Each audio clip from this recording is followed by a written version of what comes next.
bring everyone? Yeah. Joined by Monmouth head coach Jenny Bogus and the tournament most outstanding player, Bree Tinsley. Coach, just your comments on the victory in the conference championship. We talked yesterday about the buy-in and really the vulnerability to shift into, like, what if? And I think that was a pivotal point for our team. And what a fun group of young women that I have the pleasure of leading. Again, shout out to our leadership, our president, Dr. Leahy, our athletic director, Jeff Stapleton, Jen Sansevero, our entire administration team for giving us this opportunity. And, again, I said it out there, the main thing, our players are ready to go today. And from the start, we hit first, hit hard, and we kept hitting. And we weathered a little bit of a run from them, and I was really proud of our effort and execution tonight. Questions?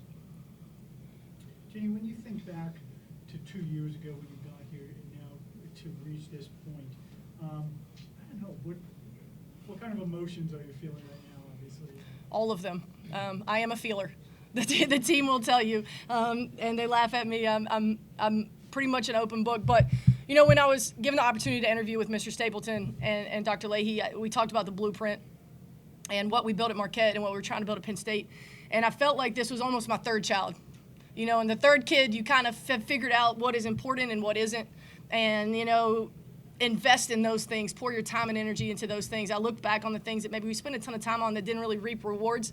And what I really concluded was we needed self-motivated, competitive people that were great teammates. And that's from our staff, who is absolutely incredible. I'm so grateful for everything that they do for us and for me every day. And then you win the locker room, and the scoreboard takes care of itself. And that's what we were able to do. Honestly, a lot more quickly than I could have anticipated. Bree, your decision to come to Monmouth this year obviously has Thank you. worked out.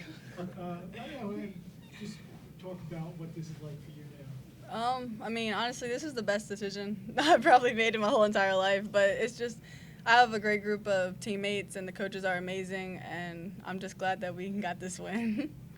Bree, from your perspective, how did you guys pull this off, beating the number 1 seed, the number 2 seed, the number 3 seed?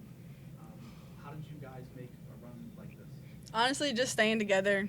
We talked about being the redhead, blue head, stuff like that, and we go through a lot of emotions during the game, but it all comes down to just staying together.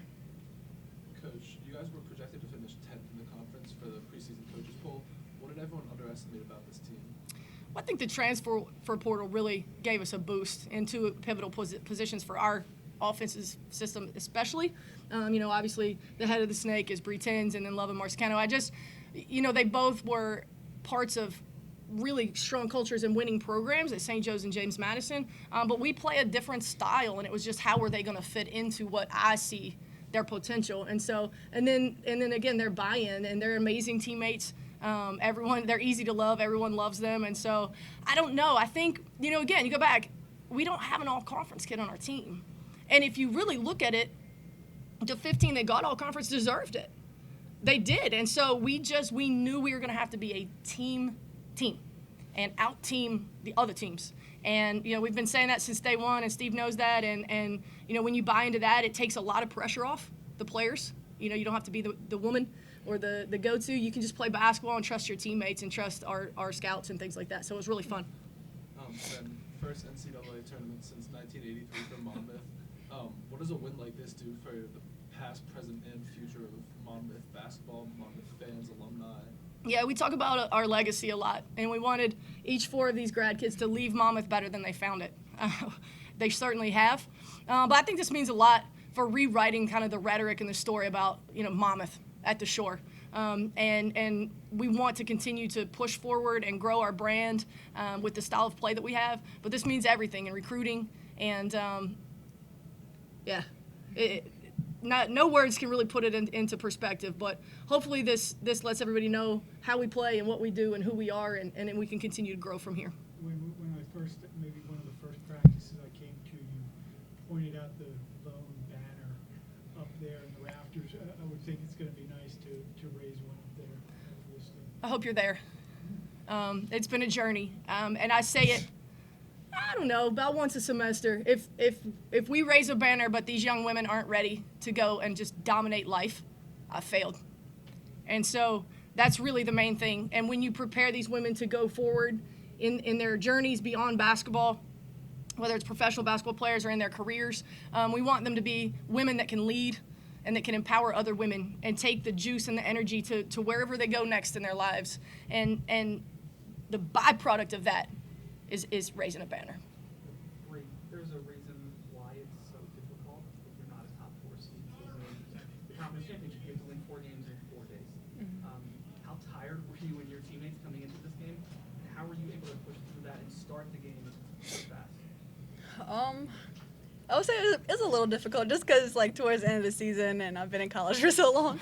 But honestly, just not having, like, we don't rely on just one person. So just relying on our teammates. So that just helps a lot.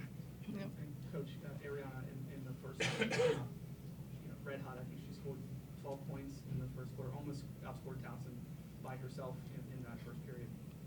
Can you talk about how important she is to your team and how key it was for her to start the game like that?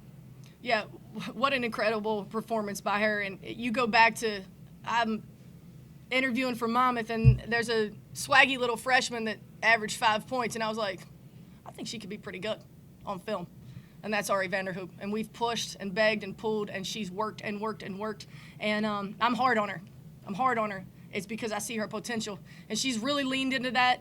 Our assistant coaches have done an incredible job of mentoring her, film, extra time in the gym. But I looked at her before. She wasn't happy with really how she played the last 2 nights. She did a great job defensively and rebounded the ball really well, but she wasn't happy with her offensive performance. And so we knew they were going to be in a deep protect and under on the ball screens. And all day I just kept winking at her and saying, pull up, pull up, pull up. You got to pull the trigger tonight.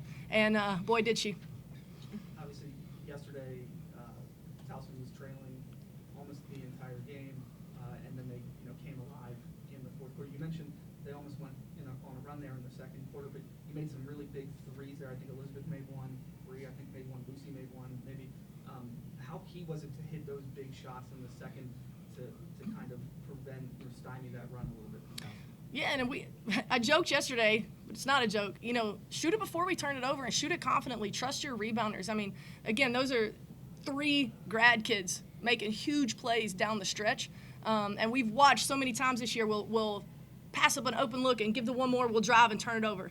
And so we're not being silly. We really want you to take those shots confidently in rhythm for Monmouth. And I'm not surprised they went in. Everyone was locked and loaded today, ready to fire. And then defensively in the third, you held them 4 of 18 shooting. Also a really big way to prevent them from making a comeback there. Did you change something at halftime? Was there anything different in the third, or was it just effort and execution? Yeah, I just think it was the lock-in. And, again, we play a lot of people. We kept getting fresh legs, another wave. And we felt like that helped us out a little bit. We were able to get, our key offensive contributors some blows. Bree only played 33 minutes. Ari was at 34. And so everybody else was in the 20s. And so we felt like we were fresh, and that probably was the difference down the stretch there. Who did the scouts on these games? Camden had the first night.